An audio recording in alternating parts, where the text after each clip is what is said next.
Hai guys, bertemu lagi bersama kita berlima di MBG Podcast episode ke-4 dan episode terakhir untuk membahas parlemen. Kita nggak menutup kemungkinan ada bahasan lain nanti selanjutnya. Benar. Nah, di episode kali ini kita akan berfokus untuk apa nih, Jan? Kita akan membahas mengenai e-parlemen yang sedang dirumuskan di DPR. Jadi, dalam waktu dekat, kita dapat melihat dan dapat menyampaikan langsung aspirasi kita kepada anggota-anggota dewan yang ada di DPR. Dan langsung mendapatkan feedback-nya. Penasaran nggak sih seperti apa? Iya nggak, guys? Betul. Benar banget. Dan kalau kalian penasaran, apa yang harus dilakukan, guys? Nonton. Jangan di-skip. Jangan di-skip. Jangan di-skip. Dengerin baik-baik. Kita kupas tuntas, anjas. Kita kupat tahu. Kembali lagi, tentunya dengan narasumber kita, Mas Tulus dari DPR RI. Jadi, selamat menyaksikan, guys.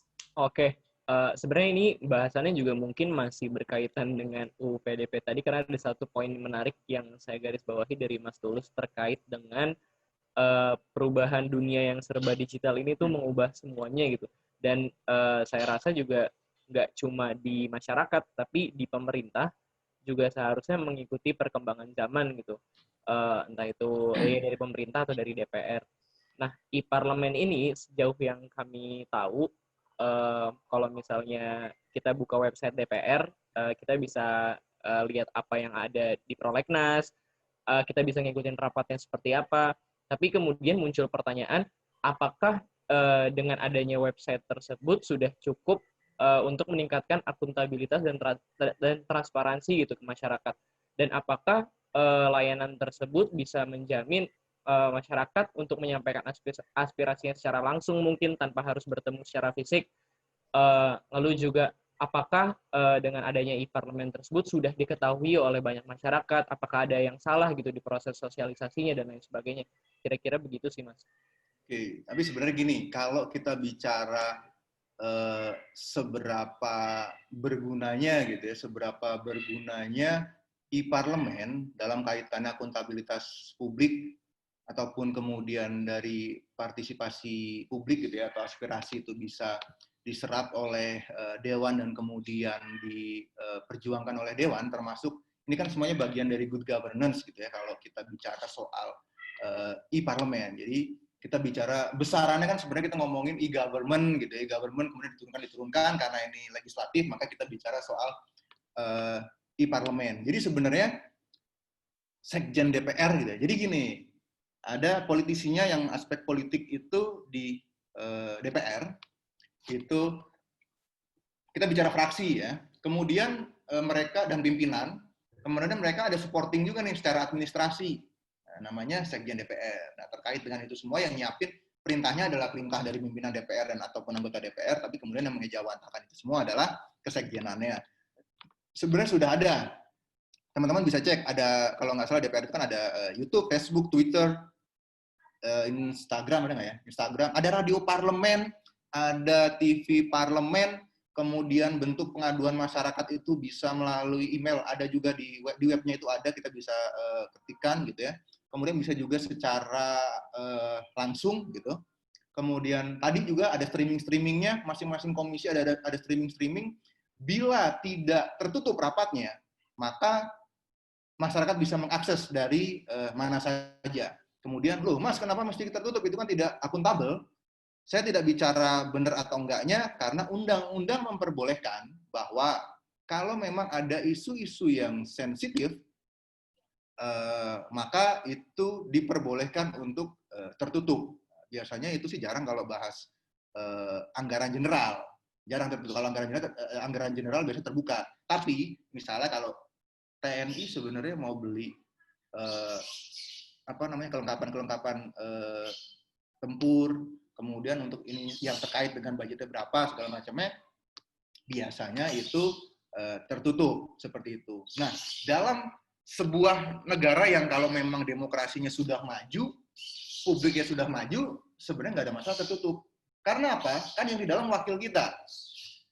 Kira-kira gitu. Jadi sebenarnya nggak ada masalah karena kan di dalam wakil-wakil kita harusnya bener lah kita karena mereka mewakili kita gitu. Sebenarnya kita kalau trust-nya ada itu maka sebenarnya tidak jadi soal karena kan memang karena trust-nya bukan menurun, trust-nya rendah, maka publik kemudian akhirnya mempertanyakan bahwa ngapain sih ada tertutup juga gitu. Tapi kita pakai aturan mainnya adalah bahwa undang-undang mengizinkan. Jadi menurut saya oke lah, itu selesai. Tapi terkait bagaimana kemudian akuntabilitasnya, kemudian bagaimana dengan... Jadi gini, kalau kita bicara parlemen kan sebenarnya adalah bahwa masyarakat itu punya aspirasi yang kemudian bisa secara mudah disalurkan kepada anggota dewan, dan kemudian anggota dewan harus memperjuangkan mana aspirasi dari publik itu publik itu sendiri.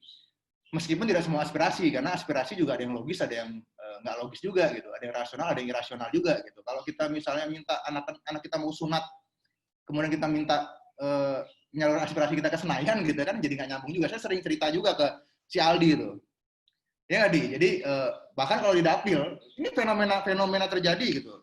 Permintaan orang ya Mas? Iya, masuk penjara, minta dikeluarin dari penjara, dia ngebukin orang gitu. Dia minta tolong supaya dikeluarin gitu. Ada lagi minta bantuan sunatan, kawinan, ada lah itu. Itu kan sebenarnya tugas orang sendiri ya kalau gitu ya, sunatan kawinan. Gitu. Nggak ada yang minta bangun masjid, benerin pos RW, ngaspal jalan, itu kan tugas eksekutif, bukan tugas legislatif gitu. Nah ini sering salah kaprah. Nah balik lagi ke soal e-parlemen. Aspirasi ini banyak anggota DPR itu punya saluran sendiri. Dia bisa datang langsung, yang misalnya tiap reses, itu kan dia datang langsung, fisiknya hadir di tengah masyarakat bisa langsung menyampaikan aspirasinya. Bisa juga lewat media sosialnya dia. Jadi selain lewat DPR-nya, dia bisa langsung per masing-masing anggota DPR yang punya media sosial. Baik itu media sosial pribadi, ataupun media sosial yang memang untuk menangkap aspirasi, gitu ya. Termasuk juga jalur nomor pribadi. Pak Niko misalnya itu sering menerima nomor-nomor WhatsApp dari orang-orang yang udah kenal gitu. Bu Mutia mungkin anggota-anggota dewan yang lain itu sering terima langsung. Nah, kebetulan tesis saya soal kinerja bagian pengaduan masyarakat di DPR.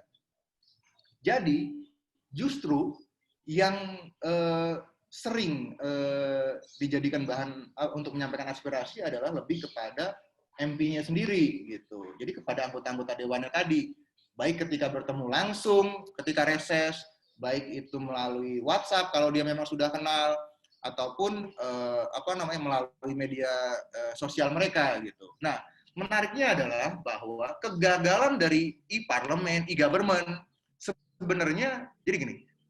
E-parlemen itu cuman tools saja sebenarnya, bukan tujuan gitu. Tapi kita sering lupa bahwa e-parlemen, e-government itu jadi tujuan akhir gitu. Padahal bukan itunya. Dengan adanya e-parlemen, maka aspirasi itu bisa banyak yang tertampung, kemudian anggota dewan itu jadi nggak perlu bingung lagi gitu. Ketika dia bertemu dengan mitra kerja, dengan Pak Menterinya, dengan dirjennya, aspirasi itu sudah ada, tinggal dibawa aja gitu. Jadi kemudian itu efektif apa enggak gitu. Kemudian benar-benar disampaikan apa enggak gitu. Sebenarnya lebih ke sana sih. Jadi bahwa e-parlemen apakah sudah menjadi sarana gitu ya, sarana untuk kemudian memperjuangkan aspirasi di parlemen. Kemudian mungkin pertanyaan lagi, jadi gimana Mas Tulus? Udah belum? Kira-kira gitu kan pertanyaannya gitu. Nah kita nggak bisa, saya nggak bisa jawab yes or no gitu ya,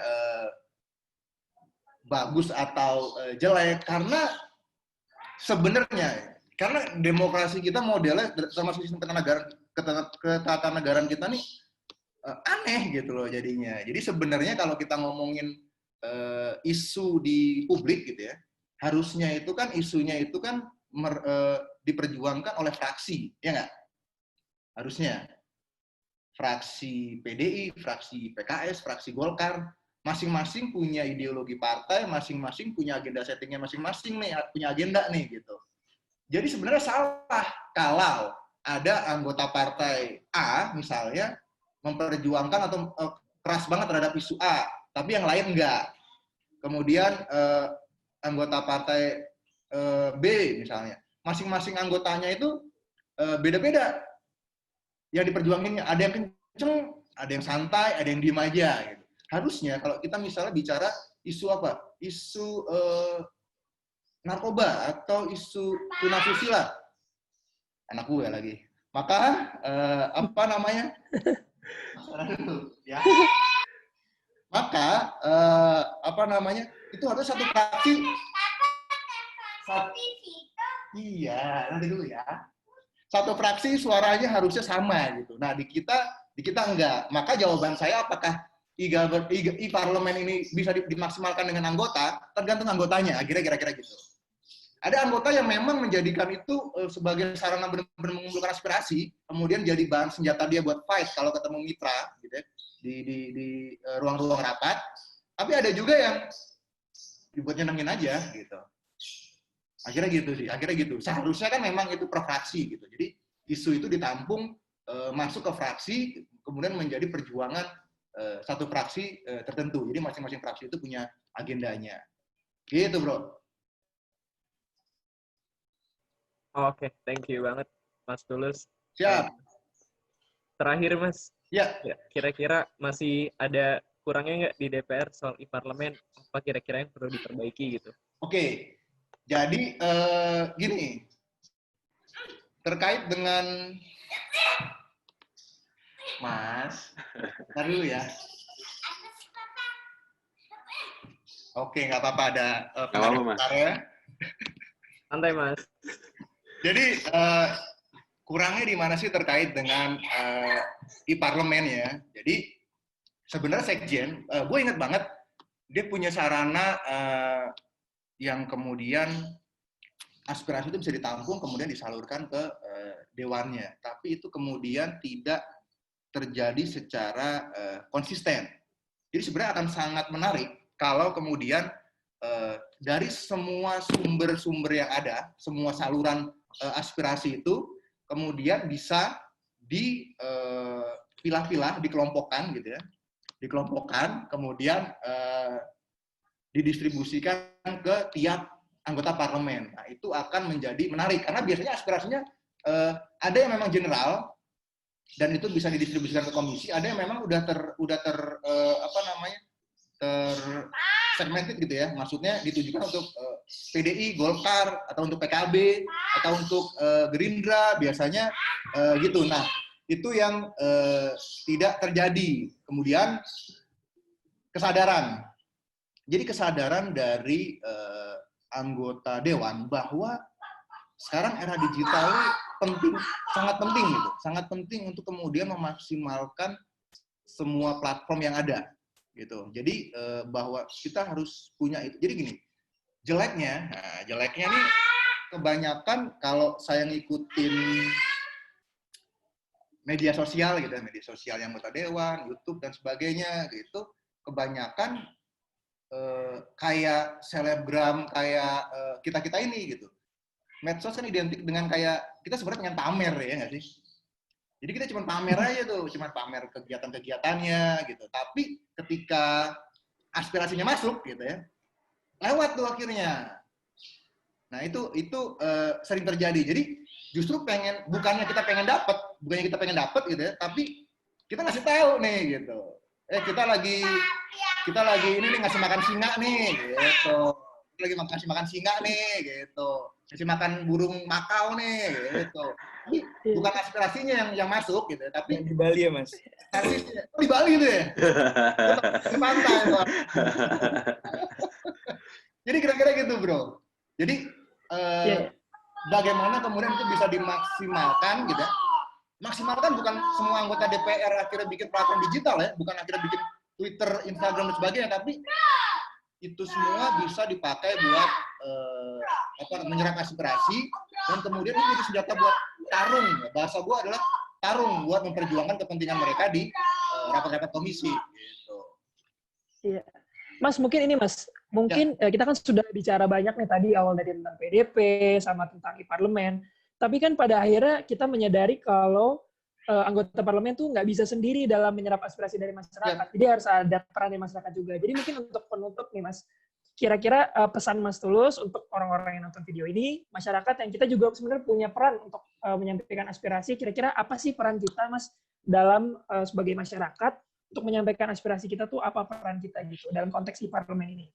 Oke, jadi kegelisahan gue selama ini adalah bahwa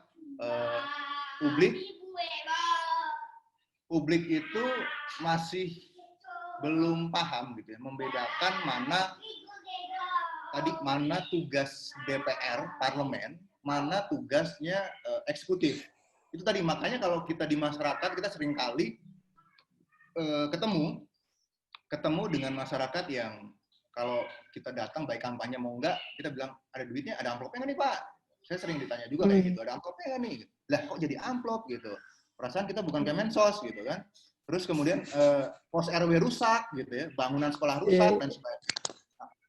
Mungkin juga publik juga harus tahu juga bahwa tugasnya DPR baik itu DPRD maupun DPR RI itu hanya sebatas membawa keluhan. Aspirasi dari masyarakat yang kemudian akan diperjuangkan dalam bentuk pengawasan ya. Jadi kalau kita ngomongin sekolah rusak, bukan minta duit ke anggota dewan buat bangun sekolah rusak, tapi bahwa Pak, tolong bilang ke Pak Menteri Pendidikan bahwa ada sekolah rusak nih di kampung kita. Itu benar, kira-kira gitu. Nah itu masuk jadi pengawasan. Misalnya nanti menterinya bilang bahwa dana buat perbaikan sekolah kurang, maka anggota DPR akan menggunakan politik anggaran untuk menambah budget di sektor pendidikan. Nah, itu kita ngomongin budgetingnya. Kemudian kita ngomongin undang-undangnya, bahwa kita harus, anggota dewan harus bikin regulasi yang, kalau belum ada harus dibikin, kalau sudah ada maka itu harus dipastikan bahwa itu ditegakkan ataupun dilakukan oleh eksekutifnya. Nah, ini yang belum terjadi. Karena apa? Ini menurut gua, ini krusial banget. Karena ini jadi lingkaran setan kalau kita ngomongin korupsi. Gitu. Kita datang anggota DPR suruh bangun suruh ngaspal jalan, kira-kira gitu. Tugasnya bukan itu. Duit itu kan adanya di eksekutif. DPR RI ataupun DPRD itu cuma ngebahas doang tuh. Habis itu duitnya adanya di eksekutif, di kementerian ataupun di dinas yang bisa ngaspal mereka.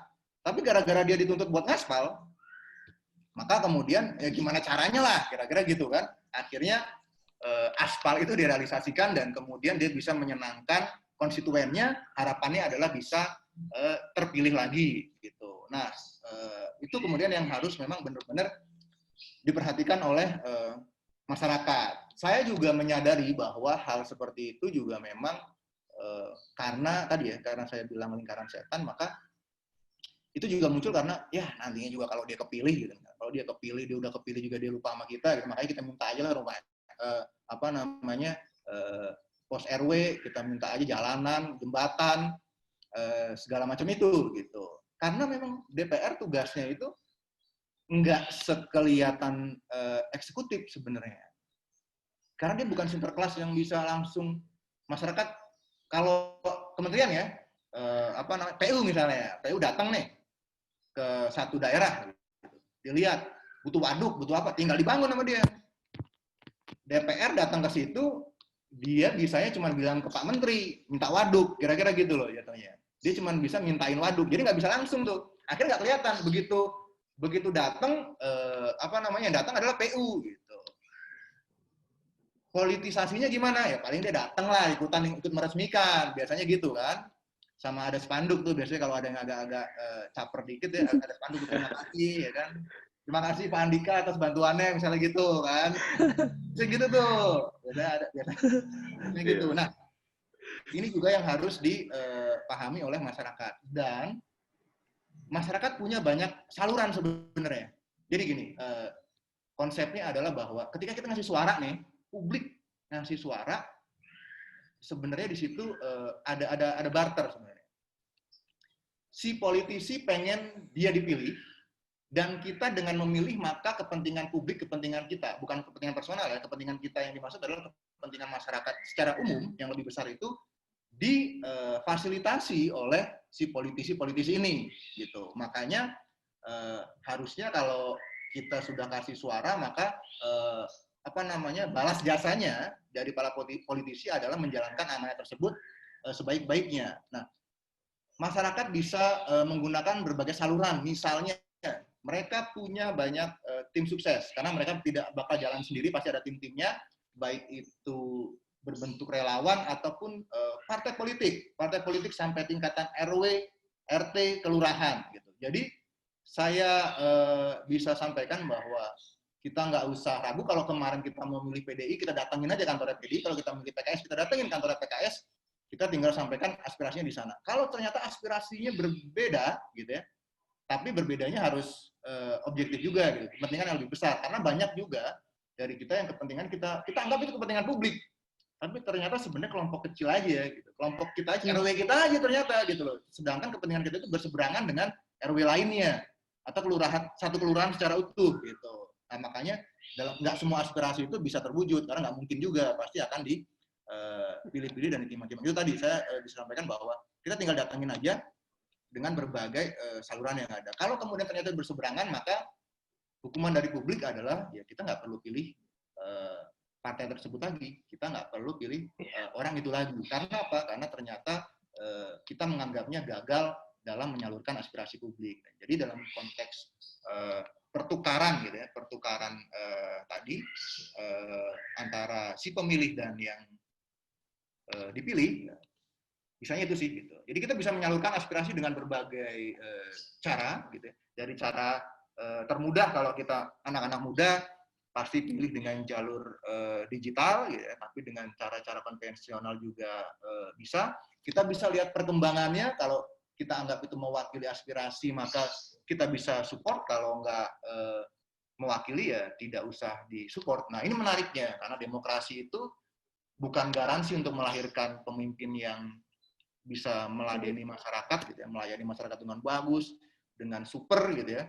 Demokrasi itu cuman bisa ngasih peluang bagi yang dinilai oleh publik itu bagus bisa menjabat lagi, dan bagi yang dinilai oleh publik itu tidak baik maka dia bisa digantikan dengan pemimpin lainnya dimanapun, dari level terendah kades gitu ya sampai level tertinggi. Itu sih bro. Ya. Oke, terima kasih banyak Mas Tulus. Oke, nah guys, jadi itu sudah kita saksikan bersama wawancara kita bersama Mas Tulus. Jadi tadi Mas Tulus sudah menjelaskan dengan sangat komprehensif. Jadi stay tune di video ini. Di episode selanjutnya. Bye. Dadah.